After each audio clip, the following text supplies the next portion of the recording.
Hello everyone, welcome back to the channel. I hope आप सब बहुत अच्छे से होंगे, सेफ होंगे, स्वस्थ होंगे। दिवाली आने वाली है तो घर की क्लीनिंग शुरू हो गई है। आई होप आप लोगों की भी शुरू हो गई होगी, क्योंकि दिवाली का टाइम होता है जब सब लोग क्लीनिंग, ऑर्गेनाइजिंग और डेकोरेशन में बिजी रहते ही हैं। तो बस कल मैंने किचन की सारी कैबिनेट वगैरह जितनी भी थी सब वापस क्लीन की और सब वापस ऑर्गेनाइज किया। आज जितना भी काउंटर टॉप है और जो कुछ हिडन स्पेसेस हैं वो मैं आज क्लीन करने वाली हूँ। तो सोचा कि आज शेयर कर लेती हूँ वीडियो आपके साथ, और जो कल क्लीन किया था वो भी आज आपको दिखाऊंगी क्या क्या मैंने क्लीन किया था। तो यहाँ से जितनी भी चीज़ें हैं वो सब मैं हटाने वाली हूँ ताकि क्लीनिंग के वक्त मुझे कुछ भी डिस्टरबेंस ना हो।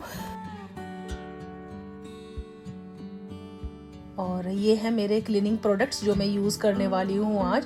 तो यहाँ पे वाइट विनेगर है, मल्टीपर्पज़ क्लीनर है, सिफ का डिग्रीस किचन डिग्रीसर है, विंडो ग्लास क्लीनर है, बेकिंग सोडा है। तो ये क्लीनिंग सोडा होता है और मैं DIY कम करती हूँ क्योंकि जो क्लीनर होते हैं वही मैं यूज़ करती हूँ क्योंकि उनसे अच्छी क्लीन हो जाती है। तो सबसे पहले जो मैंने सिफ का डिग्रीसर है ना वो लिया है, जिसको मैंने अपनी चिमनी पे और गैस पे स्प्रे कर दिया है, उसको मैं छोड़ दूंगी। और यहाँ पे जो काउंटर टॉप है ना, अगर आपको स्पार्कल क्लीन चाहिए ना उसके लिए मैं टिप देती हूँ। तो सबसे पहले जो आपका बर्तन वाला होता है ना जिससे आप क्लीन करते हैं स्क्रबर, उसमें आप बर्तन वाले लिक्विड से एक बार अच्छे से क्लीन कर लेना। इससे अगर कुछ भी हल्का सा ग्रीस या कुछ होती है ना वो आपकी निकल जाएगी। और इसको अच्छे से आपको मतलब हाथों की हेल्प से अच्छे से रगड़ के मतलब क्लीन करना है।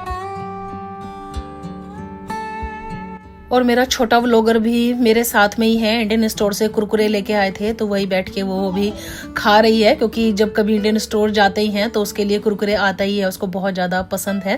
बच्चों का ये है कि घर के खाने में मिर्ची लगती है लेकिन बाहर के खाने में मिर्ची नहीं लगती। इज़ दैट ट्रू और नॉट, आप लोग बताना।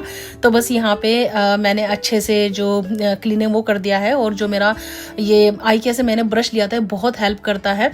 तो चिमनी वैसे तो मेरी उतनी गंदी नहीं रहती है क्योंकि एवरी 15 डेज में ऐसे सिर्फ से क्लीन कर देती हूँ।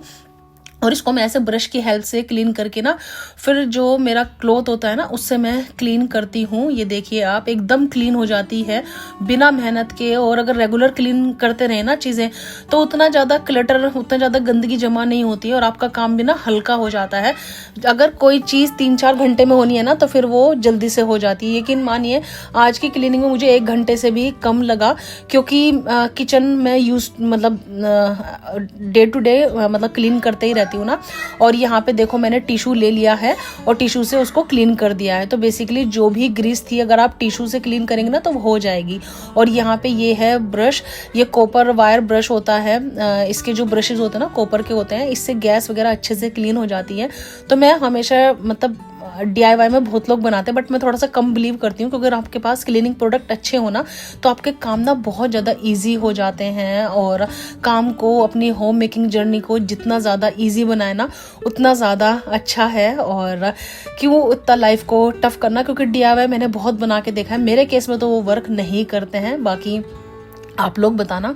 और यहाँ पे मैंने एक कपड़ा रखा हुआ है जिससे मैं अभी जो भी मैंने डिग्रीसर वगैरह डाला है या फिर जो मैंने अपना विम वाला स्क्रबर था उससे क्लीन किया है, उससे मैं सब चीज़ें क्लीन कर रही हूँ, क्योंकि फाइनल क्लीनिंग अभी भी बाकी है। तो इससे जो मोटा मोटा है वो मैं हटाऊंगी।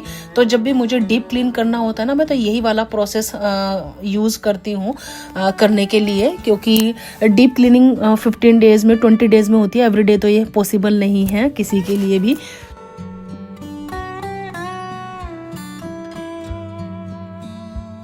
सो कपड़ा यूज़ करते करते गीला हो जाता है ना, उससे मार्क रह जाते हैं। तो यहाँ पे मैंने टिश्यू लिया है अच्छा खासा और उससे पूरा जो ये मेरी टाइल्स थी और गैस थी ना उसको क्लीन किया है।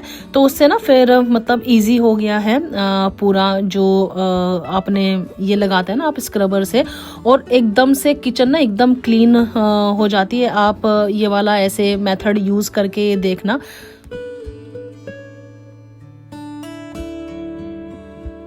एयर फ्राई क्लीन करने के लिए मैं वाइट विनेगर का यूज़ करती हूँ, क्योंकि जो भी हमारे फूड के मार्क वगैरह होते हैं ना, वो हमारे अच्छे से क्लीन हो जाते हैं वाइट विनेगर से।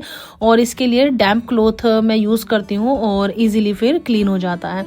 और इसका ग्लास क्लीन करने के लिए टेस्को का मैंने विंडो क्लीनर लिया था, ग्लास क्लीनर, वही मैं यूज़ करूँगी। तो पहली बार मैंने टेस्को का यूज़ किया है। इससे पहले जो आते हैं ना बाइकाल वगैरह के, वो मैं यूज़ कर रही थी। तो मैंने सोचा कि इस बार टेस्को का लेके देखती हूँ कि कैसा है, और इसके रिजल्ट भी मुझे मतलब सेटिस्फाइंग लगे हैं। सो आपको 2-3 एकदम सूखे माइक्रोफाइबर क्लॉथ रखने पड़ेंगे, क्योंकि जब आप क्लीनिंग करेंगे ना, तो आपके जो कपड़े हैं वो गीले होते चले जाएंगे, और सूखे कपड़े से ही बाद में जो फाइनल टच है हमें वो देना है, और तभी उससे एकदम ग्लास क्लीन, देखो आप देख भी रहे होंगे कितना चमक आ रही है, ये करना है आपको। तो यहाँ पे देखो, पहले मैंने जो अपना स्क्रबर था उससे क्लीन किया, फिर मैंने टिश्यू से क्लीन किया। बर्नर भी मैंने अच्छे से क्लीन कर दिए हैं स्प्रे से, इनको वॉश नहीं किया क्योंकि फिर ये लाइट अप होने में बहुत ज़्यादा प्रॉब्लम करते हैं, तो इसलिए मैं हमेशा स्क्रबर से इनको क्लीन कर देती हूँ। और यहाँ पे जो मेरी बास्केट है वो भी मैं रेगुलर बेसिस पे क्लीन करते रहती हूँ, लेकिन फिर भी ये मतलब गंदी हो ही जाती है, तो उसको मतलब वीक में क्लीन तो करना ही पड़ता है। यहाँ पे जो भी मेरे एयर फ्रायर की जो भी ट्रेस वगैरह थी वो भी मैंने निकाल ली हैं, और इनको भी सब मैं अच्छे से क्लीन करूँगी और फिर ड्राई होने के लिए रख दूँगी, वापस फिर मैं इनको प्लेस करूँगी। और ये है मेरा स्पाइस रैक, अगर आप देखेंगे तो इतना गंदा नहीं है, और बस इसको मैं अच्छे से गीले कपड़े की हेल्प से ही इसको क्लीन कर दूंगी और इजी हो जाता है। अगर आपके चीज़ों पे ग्रीस जम जाती है ना, क्योंकि हम किचन में काम करते हैं तो ऑयल वगैरह उड़ता ही है, तो अगर उसको रेगुलर बेस पे क्लीन ना किया जाए ना, तो वो ग्रीस फिर क्लीन होने में प्रॉब्लम करती है। अगर रेगुलर बेस पे कोई चीज़ क्लीन होती है ना, तो फिर उतना प्रॉब्लम नहीं करती है। तो देखो, अगर इनके बॉक्सेस वगैरह भी जब भी मैं इनको रिफिल करती हूँ ना, तो हमेशा वॉश करके रिफिल करती हूँ, तो फिर उतने ज़्यादा गंदे नहीं होते, तो मुझे दिवाली क्लीनिंग हो या फिर उनका उतना टेंशन नहीं होता है। और घर ये है कि अभी देखा जाए तो हमें साल भर भी नहीं हुआ है आए हुए, और हम अभी ऑर्गेनाइजिंग फेस में ही हैं और सेटलिंग फेस में ही हैं, तो मैं चीज़ें मतलब लेती हूँ, क्लीन करते रहती हूँ। तो उतना ज़्यादा ऐसा नहीं है कि मेरे किचन में बहुत ज़्यादा क्लटर है कि मुझे क्लीन करना है, तो क्लटर तो कुछ भी इकट्ठा नहीं हुआ है अभी। बस मुझे 1-2 मग थे, कप्स वगैरह, जो मतलब ब्रेक हो गए थे, जिसका मतलब एक ब्रेक हो गया, 2 बचे हैं, तो वो मैंने डिस्कार्ड कर दिए।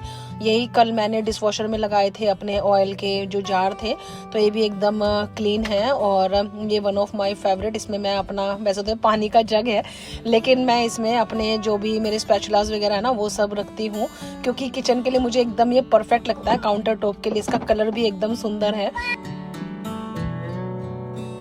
सो किचन का मैंने एक एक हिस्सा पकड़ा है, तो सामने गैस वाला एरिया क्लीन हो गया, अब मैं पूरा विंडो वाला एरिया क्लीन करूंगी, क्योंकि फिर वही है कि जो सामान मैंने यहाँ रखा था वो वापस वहीं पे रख दिया है।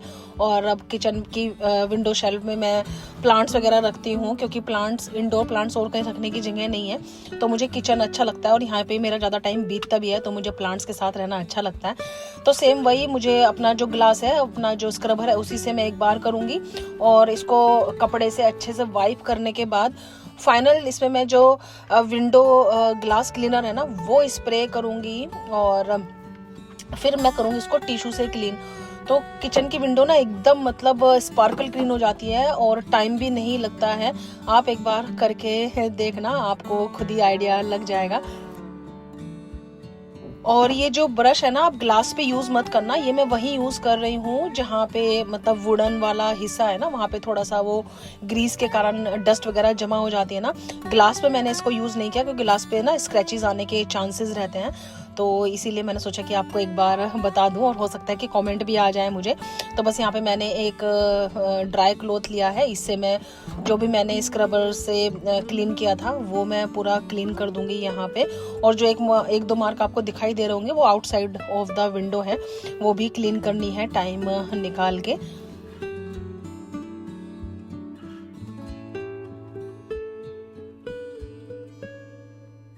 एक्सरसाइज करने का ये फ़ायदा रहता है कि आप एक्टिव रहते हो, कहीं पे भी चढ़ जाओ और किसी की हेल्प की फिर आपको ज़रूरत नहीं लगती कि भैया आ जाओ ऊँचे से ये क्लीन कर दो वो क्लीन कर दो, क्योंकि अब आज गए हैं हस्बैंड ऑफिस तो उनसे मैं क्या हेल्प लूँ, और मुझे काम करना भी था तो इसीलिए मैंने सोचा कि मैं ही कर देती हूँ। और यह है कि अगर एक्सरसाइज करते रहो तो बहुत जगह चीज़ों में ना बेनिफिट मिलता ही है।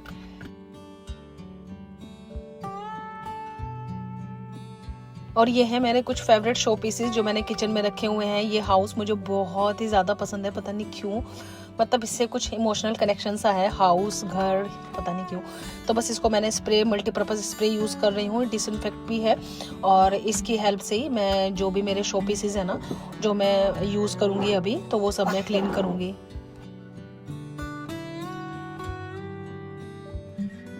ये मेरा स्टोन का मोटर एंड पेसल है। जब भी यूज़ करती हूँ तो मुझे इसका क्वेश्चन आ ही जाता है, काफ़ी हैवी है ये। मैंने टीके मैक्स से लिया था आज से 6-7 साल पहले। ये मेरे साथ इंडिया भी घूम के आ गया है, तब से मेरे पास है ये। अभी मैं माइक्रोवेव में मैंने रखा है नींबू और बेकिंग सोडा, इससे एकदम माइक्रोवेव क्लीन हो जाता है। 3-4 मिनट के लिए मैंने चला दिया है। और अपना जो यहाँ पे डो मेकर वगैरह है वो सब मैं क्लीन करूँगी पूरा, क्योंकि जब भी डो बनता है तो क्लीन होता ही है, लेकिन पीछे की साइड से जहाँ जहाँ हाथ नहीं जाता वहाँ से मैं मतलब पूरा जो है ना वो क्लीन करूँगी, और क्लीनिंग प्रोसेस वही सेम है।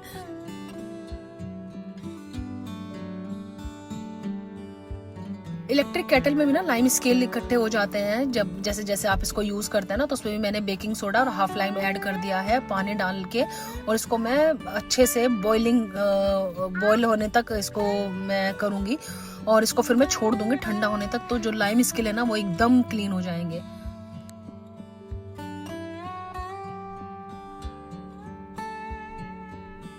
डो मिक्सर पे भी मैंने हल्का हल्का बस स्प्रे किया और अपना जो क्लीन क्लॉथ है उससे क्लीन कर लिया। और यहाँ पे छोटा जो व्लॉगर है उसकी भी क्लीनिंग ऑन द गो है, वो भी साथ साथ अपना जहाँ मैं वहाँ मेरी कृषा वही है। कितना भी एक्टिविटी में बिजी करो, लेकिन अगर मैं जहाँ भी हूँ वो आ ही जाती है। तो बस यहाँ पे देखो अच्छे से हो गया था बॉयल।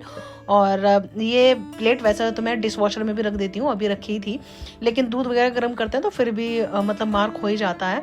तो बस इस पर मैंने हल्का सा स्प्रे किया और क्लीन हो गया। और बस देखो एकदम ईजी हो जाता है प्रोसेस ना, अगर हम ये लाइम वगैरह डाल के क्लीन करें, और ज़्यादा मेहनत करने की ज़रूरत नहीं है, क्योंकि जो भी चीज़ हम गर्म करते हैं उसमें हल्का हल्का जो फूड है वो लग ही जाता है, लेकिन अगर रेगुलर क्लीन करते हैं तो इजीली फिर क्लीन हो जाता है।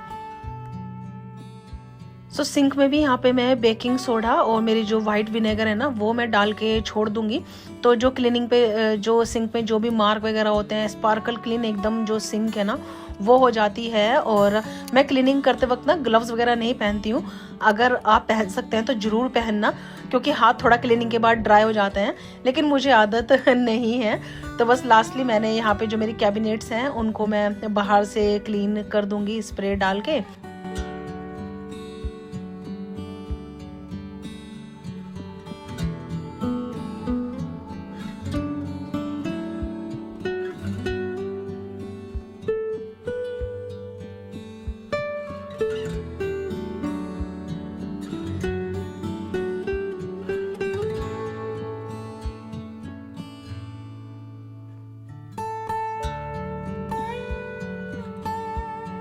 अगर आप बेकिंग सोडा विनेगर को थोड़ी देर छोड़ देते हैं ना, तो दोनों केमिकल आपस में रिएक्ट करते हैं और आपकी जो ये सिंक है ना वो बहुत अच्छे से क्लीन हो जाती है।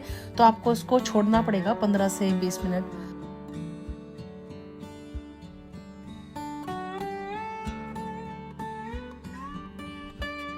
सो मैं अब आपको अपनी कल की क्लीनिंग दिखा देती हूँ। तो देखो कैबिनेट एकदम क्लीन है, और पूरा सब कुछ कप्स वगैरह का सब अगर आप नीचे देखेंगे तो वो सब एकदम क्लीन है। तो यहाँ पे बॉक्स वगैरह सब कुछ मैंने सब क्लीन किया था, और यहाँ पे नीचे कुछ भी गिरा हुआ नहीं है। तो कल मैंने पूरा ये लग के, क्योंकि एक दिन में सब कुछ होता नहीं है और टाइम लग जाता, तो नीचे की कैबिनेट वगैरह भी अगर आप देखेंगे तो मैं सब सामान उठा के दिखा रही हूँ आपको, क्योंकि जब भी हम बर्तन वगैरह रखते हैं तो नीचे थोड़ा सा सामान मतलब गंदगी हो ही जाती है ना, वो कुछ भी नहीं है। तो मेरी छोटी सी एक और क्रॉकरी कैबिनेट है जहाँ पर मैंने डेली यूज़ की कुछ चीज़ें रखी हुई हैं, तो वो भी सब कल पूरा ऑर्गेनाइज़ की थी, क्योंकि जल्दी जल्दी में सामान थोड़ा इधर उधर हो ही जाता है ना। सो बस मेरी ये 3 ड्रॉर रह गई थी जो मैं अभी क्लीन करूँगी। तो स्पून वगैरह बच्चे भी यूज़ करते हैं तो बहुत जल्दी ये मैस हो जाती है और इसमें ना मतलब थोड़ा कुछ गिर भी जाता है। तो मैं क्लीन करूँगी, इसके लिए वैक्यूम की हेल्प लूँगी। तो इससे ना जो भी डस्ट वगैरह गिरती है ना वो इजीली पिकअप हो जाती है और मतलब गंदा नहीं होता। फिर बाद में एक डैम्प क्लॉथ से मैं इसको पूरा क्लीन कर दूँगी स्प्रे करके, तो एकदम अच्छे से मतलब फिर ये क्लीन हो जाएगी।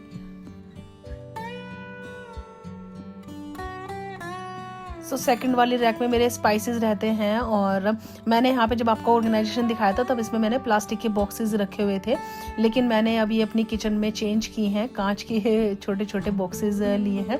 इसमें सामान भी ज़्यादा आ जाता है और ये ढंग से ना मतलब लगी हुई भी हैं। वो ऑर्गेनाइजेशन मुझे मतलब उतना अच्छा नहीं लगा क्योंकि उसमें ना बहुत ज़्यादा छोटे छोटे से जो बॉक्सेस थे ना वो गिर रहे थे, तो इसीलिए मुझे ये मतलब बेटर लगा। तो बस यहाँ पे मैं जो टिश्यू वगैरह बिछा के रखती हूँ ना वो भी सब मैं चेंज करूँगी, पूरा क्लीन करूँगी।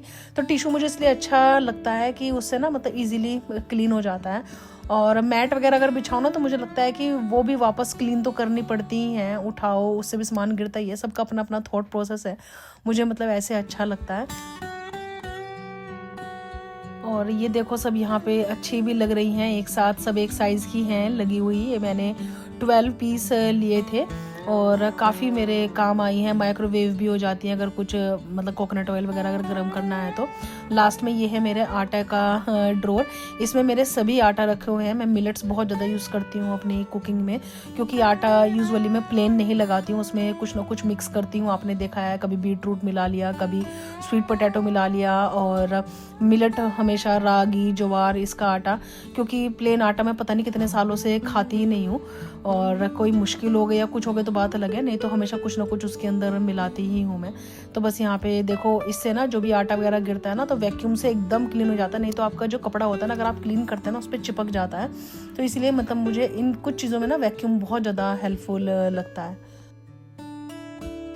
सो फाइनली किचन पूरी कंप्लीट हो गई है और यहाँ पे काफ़ी कुछ नीचे गिरा हुआ था, पहले मैंने उसको झाड़ू से क्लीन किया क्योंकि वैक्यूम में ना फिर अननेसेसरी चीज़ें फंस जाती हैं और फिर मतलब वैक्यूम क्लीन करना पड़ता है, उसकी प्रोडक्टिविटी भी कम हो जाती है।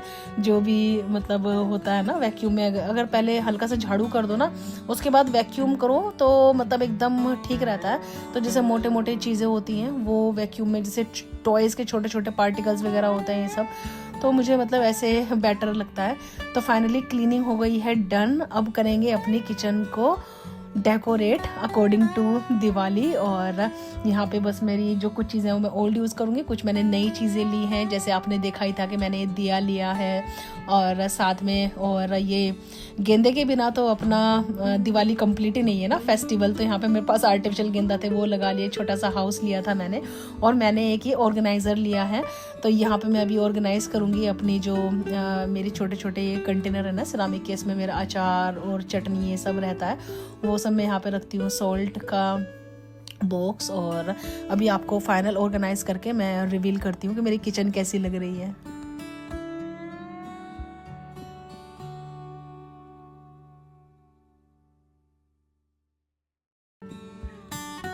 और यहाँ पे ये है मेरी बेसिल जिस पे मैंने लगा लिए हैं अपने गेंदा, और ये बहुत ही सुंदर लगी लगने के बाद ना, बेसिल में भी जान आ गई है गेंदा लगने के बाद। और यहाँ पे बस मैंने ये वाला जो ऑर्गेनाइजेशन है इसको सेम रखा है, कुछ चीज़ें इधर की उधर हुई हैं। यहाँ पे टोस्टर रहता था, यहाँ पे भी एयर फ्रायर रख दिया क्योंकि जहाँ पे मैं अपना ये रखती थी ना माइक्रोवेव, वहाँ पे फेस्टिवल की पूजा होती है, तो इसीलिए मैंने फेस्टिवल के लिए यहीं पे ही रखा हुआ है।